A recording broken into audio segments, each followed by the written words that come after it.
Thank you so much. महाराज की मेहर है, एक बार फिर गुरु जी का गुणगान करने का मौका मिल रहा है। महाराज के बारे में जितना भी बोलें कभी हम पूरी तरह से बोल नहीं पाएंगे, लेकिन इसका मतलब ये नहीं कि बोले नहीं। सबसे पहले हम जब महाराज के दरबार में आए तो एक तो यूजुअल नैरेटिव है, कैसे आप आए, कैसे देखे, कैसे बात की, और दूसरा है कि आपने समझा क्या।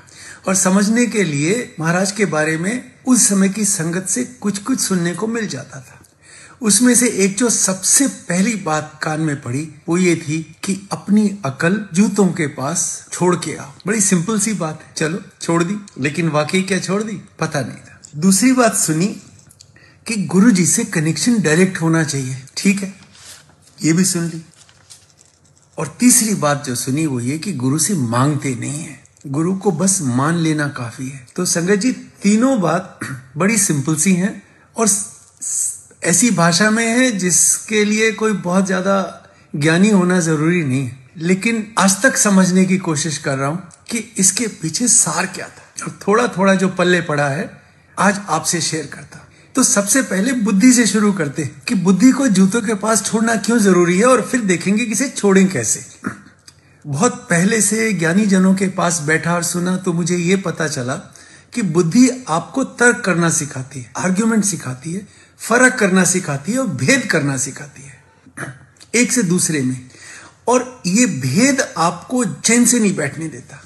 वो एक ऐड आता था ना वॉशिंग पाउडर का, भला उसकी कमीज मेरी कमीज से सफेद कैसे। तो सारा टाइम इसी में लगा रहता है कि ये संगत क्या कर रही है, मैं क्या कर रहा हूं, ये गुरु से ज्यादा जुड़ी है, मैं दूर से जुड़ा हूं, इसको महाराज ने दिव्य प्रसाद दे दिया, मुझे नहीं दिया, इसको सपने आए, मुझे नहीं आते, इसको बोला ऐश कर, मुझे बोला कल्याण कीता, तो फिर इनमें से बेटर ब्लेसिंग कौन सी थी, वगैरह वगैरह। ये तो मिनिमम स्टैंडर्ड पे दिमाग में चलता ही था।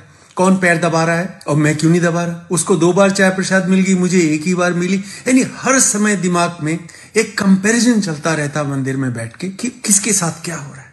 ये एक और फर्क बताता है, और जिस फर्क पे हम बात करेंगे ये अच्छे में बुरे में, तेरे में मेरे में, और खुद में और गुरु में भी फर्क करना सिखा देता है। कैसे?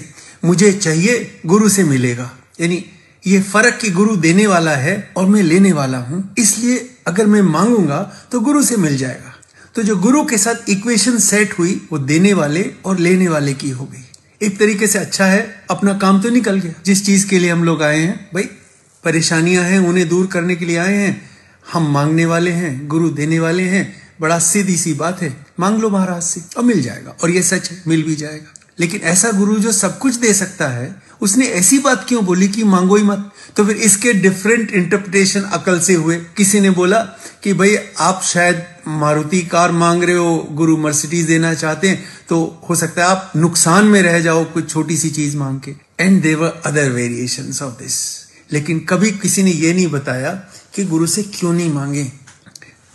ये जो फर्क है ना, इसको हम लोग पहले से पढ़ते आए थे, और मुझे थोड़ा सा इसको अपनी समझ से इंटरप्रेट करने का मौका दीजिए। वो ये कि हमारे यहाँ नर और नारायण का भी फर्क है। इसको द्वैतवाद कहते हैं, यानी डुअलिटी। हम दो हैं, हम हमेशा दो रहेंगे, देने वाला और लेने वाला, मेरा ईश्वर और मैं, और मेरे बीच का और ईश्वर के बीच का ये फर्क कभी पूरा नहीं होगा। तो हम इस ड्युअलिटी में फंस गए एक तरीके से। और अगर आप मांगते रहे तो आप हमेशा मांगने वाले ही बन के रह जाएंगे, क्योंकि ये बुद्धि आपको इस फर्क को ब्रिज नहीं करने देगी। तो इमेजिन कि ये अकल अगर छुटी नहीं तो आप में गुरु में ये फर्क हमेशा रहेगा, जो नर और नारायण में रहता है, जो तेरे में मेरे में रहता है। फिर गुरुजी ने कहा मेरे साथ डायरेक्ट कनेक्शन जोड़ो, तो कनेक्शन तो नहीं जुड़ता, क्योंकि जो मांगने वाले और देने वाले का फर्क है वो डिस्टेंस तो ब्रिज नहीं हो सकता, क्योंकि आप मांगते रहोगे। और ये मांगना आपको कौन फोर्स करता है? अकल। अकल आपको बताती है कि कैसे मांगना चाहिए। फलाने ने कैसे मांगा, आप सारी संगत से पूछते हैं भाई तेरा काम कैसे हो। जब सत्संग सुनते हैं तो आपको लोग बताएंगे कि हमने ऐसे किया और फिर हो गया। आपने अपनी डायरी में नोट कर लेना है कि फलाने अंकल ने 6 बार जल प्रसाद लिया था, अपने स्वरूप को अपनी जेब में रखा था, मंदिर के इतने चक्कर काटे थे, फलाना मंत्र जाप किया था, सुबह उठे थे, अमृत वेला सत्संग किया था, मिल गया, और आपकी टू डू लिस्ट में शामिल होता गया। अभी आपकी प्रोसेस बन गई। इस प्रोसेस को आपने फिर लंबा खींच लिया, इसमें शुक्राना भी ऐड कर दिया, क्योंकि फलाने ने किया था तो मैं भी कर लेता हूं, ऐसा ना हो कि मेरी ब्लेसिंग छोटी रह जाए। ये सारी अकल काम कर रही है।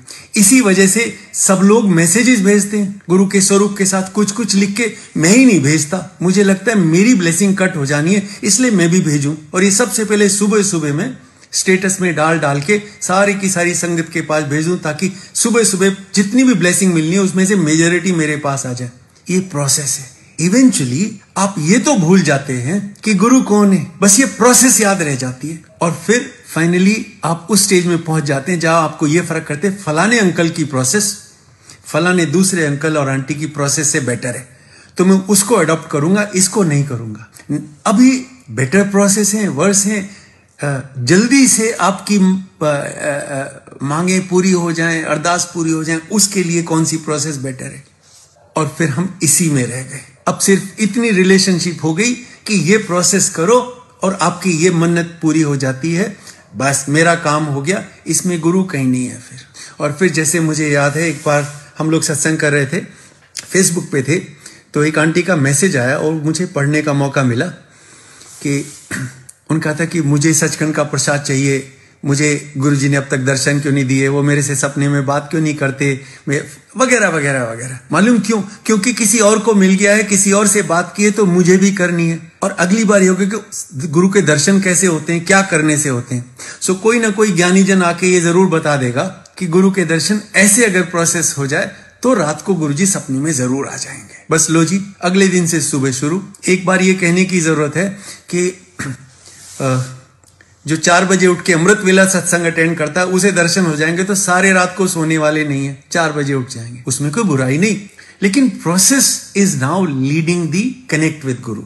और जब